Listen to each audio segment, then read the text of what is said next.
Hi my families, good morning. இன்னைக்கு நம்ம வீட்டில் என்ன ஸ்பெஷல்னு பார்த்தோம்னா, எதுக்கு சிரிக்கிறேன்னா டேக் இது 3வது டேக் போயிட்டு இருக்கு. நான் உளறிட்டு இருக்கேன்.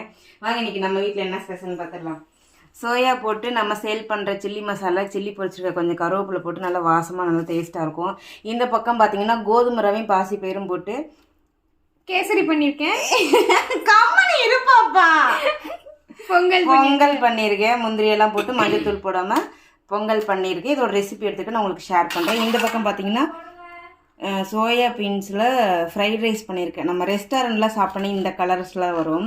ஸோ அதனால் அந்த மாதிரி ரெஸ்டாரண்ட் ஸ்டைலில் செஞ்சுருக்கேன். இது வந்து நிருக்கு, ரக்ஸுக்கு, நிரு ஃப்ரெண்டுக்கு. இந்த பக்கம் எனக்கு கொஞ்சம் பொங்கல், எனக்கு கொஞ்சம் சோறு. பொங்கலுக்கு வந்து சாம்பார், பருப்பு சாம்பார். ஆனா அம்மா ஒரு உண்மையை சொல்லிட்டேன், இது நிரு ஃப்ரெண்ட்ஸுக்கு, அது நிருக்கு. அப்படிதான் வரும். எதுக்கு இவ்வளோ சாம்பார்னு நைட்டுக்கும் சேர்த்து வச்சாச்சு. இதான் இன்னைக்கு நம்ம வீட்டில் ஸ்பெஷல். உங்கள் வீட்டிலலாம் என்ன ஸ்பெஷல்னு சொல்லிட்டு கீழே மறக்காமல் கமெண்ட் பாக்ஸில் கமெண்ட் பண்ணிட்டு போங்க. இந்த காம்பினேஷனில் யாருக்கெல்லாம் பிடிக்கும்னு சொல்லிட்டு அதுவும் கமெண்ட் பண்ணுங்கள். பாய்.